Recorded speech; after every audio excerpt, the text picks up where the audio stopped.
Good evening मित्रांनो, आज आपण भेटणार आहोत आपले लाडके सर बाळासाहेब शिंदे सर यांना. आपल्या सर्वांना माहितीच आहे की त्यांनी आतापर्यंत हजारो लाखो विद्यार्थी घडवलेले आहेत, अधिकारी देखील त्यांनी घडवलेले आहेत. आणि मी देखील आज तुम्हाला सांगताना मला अत्यंत आनंद होतो की मी देखील त्यांच्याच रिडिंगला अभ्यास करते आणि डिपार्टमेंटल PSIची तयारी करते. तर सांगा, तुम्हालाही उत्सुकता असेल शिंदे सरला भेटायची? मी शिंदे सरांना आमंत्रित करते आणि यानंतर तेच आपल्या समोर त्यांचा परिचय देतील. नमस्कार मॅडम. खरं पाहिलं तर मी आतापर्यंत बऱ्याच लोकांच्या मुलाखती घेतल्यात, परंतु आज तुम्हीच मला फोर्स केला मुलाखत देण्यासाठी, म्हणून मग मी मुलाखत या ठिकाणी देतोय. आता कसं असतं की मी या क्षेत्रामध्ये काम करतो, लोकांनाही माझ्याबद्दल मी कुठला आहे काय वगैरे सगळ्या गोष्टी जाणून घेण्याची इच्छा असते. तर मी पहिल्यांदा माझं गाव सांगतो. मी पाथर्डी तालुक्यातून दुले चांदगाव हे माझं छोटंसं गाव आहे, अहमदनगर जिल्हा. आणि तिथे माझी एक 40-50 एकर शेती आहे. तर माझे वडील शेती करायचे आणि म्हणून मग वडिलांची इच्छा होती लहानपणीपासून की आपल्या मुलाने सुद्धा आपल्या पाठीमागे शेतीच सांभाळावी. तर मग शाळेत जात होतो. माझा काही परफॉर्मन्स एवढा काही भारी नव्हता. म्हणजे चौथीला गावातल्या लोकांना असं वाटलं होतं की हा चौथीला पहिला येईल, पण मला 50% मार्क्स पडले. 7वीला तरी येईल म्हणले, मला पण 7वीला 50% मार्क्स पडले. त्यानंतर 11वीला मला 41% मार्क्स आहेत आणि 12वीला मला 43% मार्क्स आहेत. म्हणजे मी ऍक्च्युली जी परिस्थिती होती माझ्या वडिलांची त्यावेळेस चांगली परिस्थिती होती, म्हणजे बागायती शेती वगैरे होती आणि घरची परिस्थिती चांगली होती. मला 6 बहिणी आहेत आणि मी सगळ्यात छोटा, म्हणजेच मी माझ्या आईवडिलांचं सातवा अपत्य.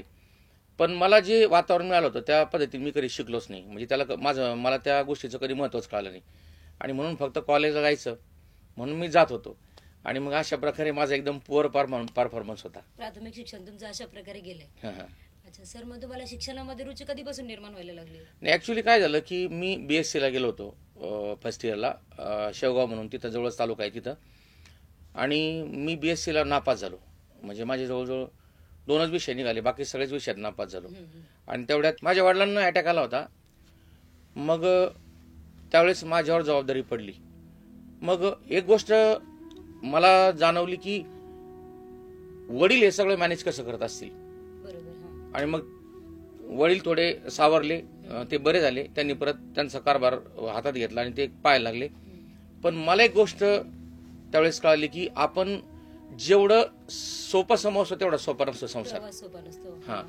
आणि मग मी त्या अभ्यास केला चांगला, BSc सोडून दिली, फर्स्ट इयर इंग्लिशला ऍडमिशन घेतलं आणि मी माझ्या कॉलेजमधून फर्स्ट आलो इंग्लिश डिपार्टमेंटचा. वाव सर, अभिनंदन तुमचं. तुम्ही पहिल्या वेळेस म्हणजे शिक्षणामध्ये तुम्हाला अजिबात आवड नसताना तुम्ही फर्स्ट आले, तो क्षण म्हणजे आनंददायी असेल. हा बरोबर आहे. ऍक्च्युली कसं आहे की माहितीये का, आपण किती प्रगती करतो हे आपल्या कष्टांवरती असतं. आपली मेमरी आपण किती वापरतो त्याच्यावरती सगळ्या गोष्टी अवलंबून असतात.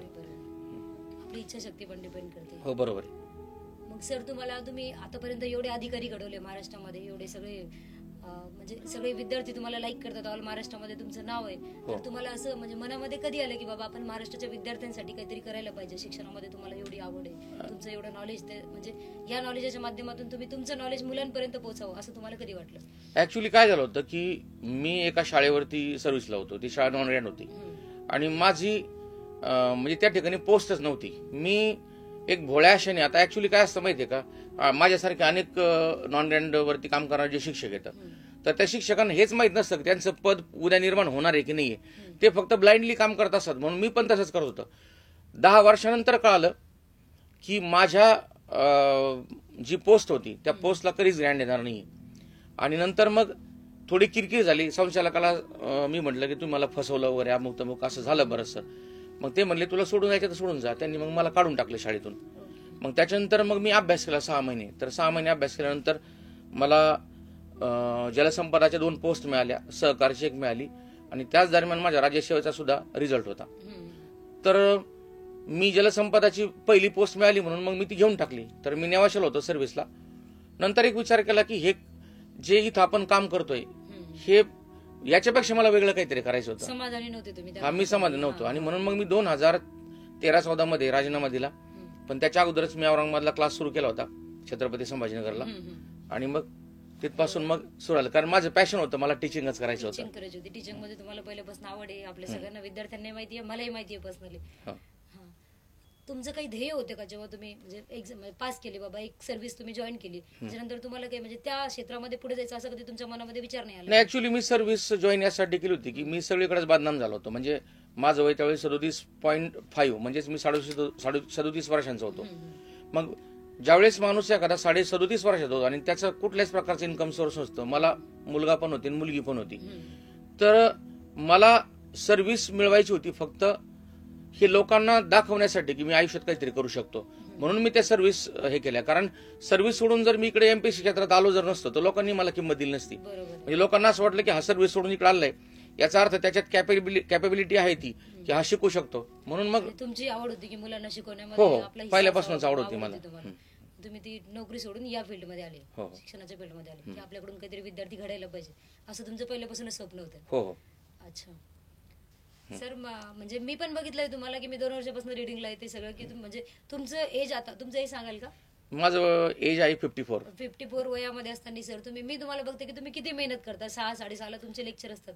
म्हणजे तुम्ही तुमचा एकही चान्स सोडत नाही की तुम्ही मुलांना जे देणार आहे बाबा माहिती नॉलेज जे काय असेल ते, माझ्यामुळे मुलांचं नुकसान व्हायला नको, की बाबा पोलीसवाले मुलं आहेत किंवा मग इतरही मुलं आहेत की जे अहोरात्र मेहनत करतात, कॉम्पिटिशनमध्ये टिकण्याचा प्रयत्न करतात, की त्यांचं नुकसान व्हायला नको. बरोबर. त्यामुळे मी बघितलंय की तुम्ही प्रत्येक वेळेस तेवढं स्ट्रगल नाही, म्हणजे मागच्या 5-6 वर्षापासून मी तुम्हाला ओळखते, तुम्ही तेवढं स्ट्रगल आजही करताय फक्त मुलांसाठी. ऍक्च्युली काय माहितीये का, आपण हा पेशा स्वीकारलेला आहे. म्हणजे ज्यावेळेस मुलं आपल्याकडे येतात ते एक अपेक्षा घेऊन येत असतात आणि आपण जर त्यांचा जर अपेक्षा भंग केला की आपण आपल्या ऍटिट्यूडमध्ये जर राहिलो तर त्या शिक्षिकेपेक्षाला काळी माहिती. त्याच्यामुळे मला असं वाटतं की माझा प्रत्येक विद्यार्थी हा कुठं ना कुठं जॉबला लागला पाहिजे आणि त्याने कुठं ना कुठं चांगल्या प्रकारची पोस्ट मिळून त्याने आपल्या घरादाराचा सगळ्यांचा सन्मान वाढवला पाहिजे. त्यांचा विद्यार्थ्यांचा सन्मान वाढला की आमचा आपोआप शिक्षकांचा सन्मान वाढतो. शिक्षक म्हणजे प्रत्येक विद्यार्थ्यासाठी गुरुच आहेत. बरोबर. बरोबर सर, तुम्ही तुमच्या पर्सनल लाईफ बद्दल काय सांगणार अजून? आता पर्सनल लाईफ बद्दल सांगायचं म्हणजे ऍक्च्युली आता काही गोष्टी बोलायला नकोय पण आता मी बोलतो. नाही सर, म्हणजे महाराष्ट्राचा प्रत्येक विद्यार्थी तुमच्या लाईफ बद्दल जाणून घ्यायला बिलकुल उत्सुक आहे. माझ्या वडिलांना अटॅक आला होता आणि त्यावेळेस ते मला म्हटले होते की माझ्या डोळ्यात देखत तुझं लग्न झालं पाहिजे. कारण प्रत्येक आई वडिलांची एक इच्छा असते की आपलं पोरग त्याच्या संसारात सोय लागलं पाहिजे. आता खेडेगावात जे पालक असतात त्यांचं सोय लागण्याचा एक अर्थ असतो की लग्न लावून द्यायचं. बरोबर. त्यावेळेस मी 19 वर्षाचा होतो आणि मला काही लग्न करायचं नव्हतं. तर बाकीचे बहिणी ते म्हणले की बाप मेल्यानंतर लग्न करशील का तू? मग मी मुलगी पाहायला गेलो आणि मला इतका नाराज होतो मी की 19 वर्षी मुलांचं एक कॉलेज लाईफ एन्जॉय करण्याची माझी इच्छाच नव्हती पहिली गोष्ट. आणि मी गेलो, ती मुलगी आली तिथं बसली आणि मी तिच्याकडे पाहिलंच नाही, म्हणजे मुलीकडं. मग माझी बहीण होती तर ती म्हणली तू काही बावळट आहे का? म्हणलं काय झालं? तू ते पोरीकडे पाहिलंच नाही. मी म्हणलं लग्न कोणासाठी करायचंय? आई वडिलांसाठी, त्यांना सून पाहिजे ना. मी तयार आहे म्हणलं. ती म्हणली तसं नाही. उद्या जर तू काय म्हणला की मला मुलगी पसंत नाही, म्हणलं नाहीये, ही माझ्या लाईफ मध्ये मी पहिल्यांदाच मुलगी पाहिली आणि तिच्याशीच लग्न करणार, तू मला पसंत आहे, विषय संपला. आणि मग ते लग्न झालं. पण मी इतका नाराज होतो. लग्नाच्या दिवशी मी हळद पण लावली नव्हती आणि त्या मुंडावळे वगैरे काय बाशिंग वगैरे बांधलं होतं. शेवटी लग्नाला उभं राहिलो मी, तर माझी बहीण आली पळत पळत आणि तिने मला बाशिंग बांधलं. ती म्हणली आता तरी लाज म्हणजे चव घालू नको आमची सगळ्यात. आणि म्हणून मग मी ते उभं राहिलो, तयार झालो. मग अशा प्रकारे लग्न झालं 19 वर्षीच माझं. इन शॉर्ट तुमचं लग्न पण लवकरच झालेलं आहे, म्हणजे तुम्हाला तुमच्या करिअर विषयी विचार करायला काही वेळही नाही भेटलेला. आता माझ्या मुलीचं वय 28 वर्ष, आता ती पण क्लास 2 झाली आणि मुलगा माझा बिझनेस मध्ये, म्हणजे दोघं पण त्यांच्या क्षेत्रात सेटल आहेत चांगले. तुमच्या आयुष्यातला असा काही एखादा क्षण जो समजा तुम्हाला त्रासदायक ठरला बाबा? नाही, ऍक्च्युली काय होतं की मी शाळेत असताना मला 10 वर्ष फक्त 1,000 रुपये पगार होता आणि त्यावेळेस माझी संसार चालवणं इथं औरंगाबादमध्ये, म्हणजे छत्रपती संभाजीनगरमध्ये. आम्ही नवरा बायको, 2 मुलं, कधी कधी माझा भाचा, कधी कधी बाकीच्या नातेवाईकांची मुलं पण इथं असायची. ह्या सगळ्या गोष्टी मॅनेज करता करता खूप नाकीनं आलं. कारण इथं राहायचं म्हणलं तर कमीत कमी रूम भाडंच असायचं 7-8 हजार रुपये, बाकी संसारासाठी पैसे लागायचे आणि मग मला खूप काम करावं लागायचं. तर मी सायकलचे जे रबर असतात ना पाठीमागं ते मडगाडला, ते तेरे नाम वगैरे आई तुझा आशीर्वाद वगैरे असतात ना, ते रबर शिवले होते. मी लग्नपत्रिका छापल्या. दुसरी गोष्ट, मी स्क्रीन प्रिंटिंग शिकलो होतो. त्याच्यानंतर मी स्कूल बॅग शिवल्या होत्या काही दिवस. तर हे उद्योग मी करायचो. त्याच्यानंतर मी लहान मुलांचे क्लासेस पण घ्यायचो. असं करता करता थोडंफार चालत राहिलं आणि शेवटी एक असं हाताला आलं की माझं सगळंच आयुष्य संपलं होतं. आणि त्यावेळेस मग मी नोकरीसाठी प्रयत्न केले. पण मी ज्यावेळेस माझे लेकरांनी मला अभ्यास करायचा होता एमपीसीचा म्हणून मी लेकरं आणि मिसेसला नेऊन घातलं गावाकडं. तर लेकरं मला इकडे येऊ देणार नाहीत छत्रपती संभाजीनगरला, म्हणून मी रात्री पहाटे 4 वाजता उठून इकडं पळून आलो होतो औरंगाबादला, संभाजीनगर होतो. आणि मग त्यावेळेस आईला मी म्हणलं होतं की मी गेलो तर काहीतरी घेऊन येईल पाठीमागं, तसं येणार नाही पाठीमागं. त्याच्यानंतर मी नोकरी लागलो, माझा क्लास सुरू झाला आणि त्याच्यानंतर आई गेली. तर आई गेल्यानंतर मला गावाकडे जावं लागलं. त्यावेळेस 2009-10ची ती गोष्ट आहे. त्यावेळेस DED TT आणि त्याचे शिक्षक भरती आली होती. तर जवळजवळ आमच्याकडे 2,500 विद्यार्थी होते. मी घरी गेल्यानंतर आईला सांगितलं, म्हणलं म्हणजे बहिणीला सांगितलं की आता काय करू. म्हणलं माझ्याकडे 2,500 विद्यार्थी, त्या मुलांचं सगळं भवितव्य माझ्यावर जावलं म्हणे, मग मी काय करू. ती बोलली तुला काय निर्णय घ्यायच्यात घे. मग मी आईची रक्षा टाकली गोदावरीमध्ये आणि मी डायरेक्ट छत्रपती संभाजीनगरला निघून आलो. मला इतकं नाव ठेवलं गावातल्या लोकांनी की ते म्हणे की त्याला इथं शहरात राहायची सवय लागली, खेडेगावात त्याला आवडलं नाही आणि म्हणून तो गेला निघून. पण ह्या मुलांची जबाबदारी होती. पण माझं नशीब असं की त्या भरतीमध्ये माझे जवळजवळ 650 विद्यार्थी शिक्षक म्हणून लागले होते, नोकरी लागले. हो हो. आनंदास्पद गोष्ट ठरली ती. हो, हो. तुम्ही तुमच्या आयुष्यामध्ये इथपर्यंत येण्यासाठी खूप जास्त कसरत केली आहे बाबा. हो हो. एवढ्या इझिली तुम्हाला इझिली नाही आलं सगळ्या गोष्टी. आजही माझं स्ट्रगल चालूच आहे. आज तर आम्ही बघतोच आहे. मुलगी तुमची जॉईन झाली सर? आता मुलगी आता क्लास 2 म्हणून तिचं आता जॉईनिंग आहे तिचं. आता तिचं नंतर बाकी आता समाज कल्याण अधिकाराचा रिझल्ट म्हणजे ती आता परीक्षा पुढची देते. तिला म्हणलं जे हातात आलं ते जॉईन करून घे. तुम्हाला आणखी एक किस्सा सांगतो की एकदा काय झालं होतं की मला गावाकडून असे पहिले कसे होते, माझ्याकडे एक छोटा मोबाईल होता. तर मला गावाकडून शेजाऱ्याचा फोन आला की तुमचं पोरग आहे ते गावात पानफुल विकतंय जत्रामध्ये. आता माझे वडील जवळजवळ 15-20 वर्ष सरपंच होते गावामध्ये. आणि मला तसा फोन आल्यानंतर मला इतका त्रास झाला माझ्या मनाला. मी म्हणलं पोरग पानफुल विकतंय. तर घरी पण अडचणीत होतं, कारण 6 बहिणीचे लग्न झाले होते, दुष्काळ सारखा, पाऊस पाणी नाही, काहीच नाही. आणि त्या लेकराला त्याला काय माहिती की हे विकायचं नाही, की आपण ज्याच्याकडे एवढी 40-50 एकर आहे त्यांनी तिकडे जाऊन पानफुल विकू नये वगैरे, त्याला असं काही नव्हतं. पण माझी खूप बदनामी झाली गावामध्ये, कारण ते एवढं छोटंसं पोरग त्या 25 पैशाच्या पानफुलासाठी तिकडे देवाच्या समोर ते याच्या मागं पळ त्याच्या मागं पळ हे केलं. मी म्हणलं मग मला फोन आला, ते म्हणले बाळासाहेब तुमचं पोरग पानफुल विकत होतं. मला एवढं वाईट वाटलं त्या गोष्टीचं. आणि मग मी विचार केला की ह्या सगळ्या गोष्टींसाठी मी कारणीभूत आहे.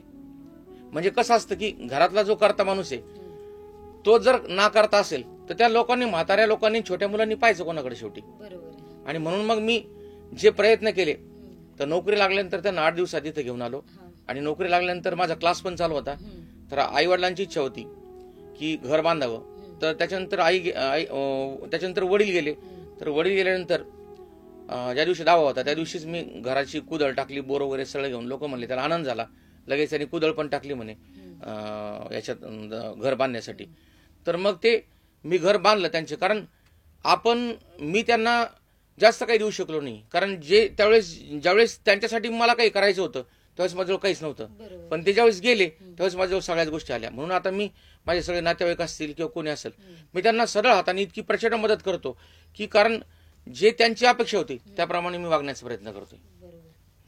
अजून दुसरा प्रश्न असा माझा की मी तुम्हाला बघतोय समजा एवढ्या वर्षापासून, आणि बाकीचे आपले मित्र पण बघतात, महाराष्ट्राचे सर्व विद्यार्थी एमपीएससी करणारे, की सगळ्यांचं म्हणणं असतं की बाबा तुमची कंडिशन जेव्हा होती, म्हणजे ज्या स्ट्रगल मधून तुम्ही आले, तुम्ही आजही एवढे यशस्वी एका पदावरती आहात, तरी सुद्धा तुमचा स्वभाव आणि तुमचं नेचर अजूनही त्याच ग्राउंड लेवलला आहे. जसं की मला असं म्हणायचं की विद्यार्थी असतात ज्यांच्याकडे फीसचा प्रॉब्लेम किंवा रिडिंगचा. आता मी बघते तुम्हाला मुलांना, समजा मी सांगते की तुम्ही कधी कोणाला फीससाठी टोकत नाही किंवा बाबा चला नाहीये का, म्हणजे प्रत्येकाकडे शिक्षण पोहोचायला पाहिजे असं तुमचा उद्देश. ऍक्च्युली काय की मी गडचिरोली भागात आणि चंद्रपूर वगैरे त्या आदिवासी भागामध्ये मी आतापर्यंत काही लाखो रुपयांची पुस्तकं जे येतं ते मी त्यांना दिलेले आहेत. आणि तिथले जे गडचिरोलीचे एसपी होते ते पण मला म्हटले होते की या मुलांसाठी आपण काहीतरी करू. मी म्हणलं ठीक आहे, मी त्यांचे जे कोर्स असतील माझ्यातर्फे मी मोफत देतो. ऍक्च्युली काय होतं की मी ज्या अडचणीतून आलोय ना, अशी अडचण प्रत्येकासमोर असू शकते. म्हणून ज्यावेळेस विद्यार्थी माझ्याकडे येतो आणि मला काही सांगतो त्यावेळेस मी जस काय तो त्या मीच आपुलकीने, हा, हा पूर्ण मीच आहे तो आपुलकीने समोर तुम्ही उभा त्याला राहिला आणि समजून तो त्या घेतलं. अडचणीत आहे. ही अडचणी मला माझी वाटते आणि म्हणून मी बऱ्याचशा विद्यार्थ्यांना जे सहकार्य करतो हा. ते सहकार्य त्याच भावनेतून आहे की जिथून मी आलोय ना ते मुलं आज तिथं उभे येतं, ते उद्या माझ्या जागेवर येणार येतं, पण त्यासाठी आता कोणीतरी मदत करणं आवश्यक आहे. बरोबर, आम्ही बघितलंय तुम्हाला सढळ हाताने तुम्ही पूर्ण महाराष्ट्राला म्हणजे प्रयत्न करता की बाबा प्रत्येकापर्यंत शिक्षण पोहोचलं पाहिजे.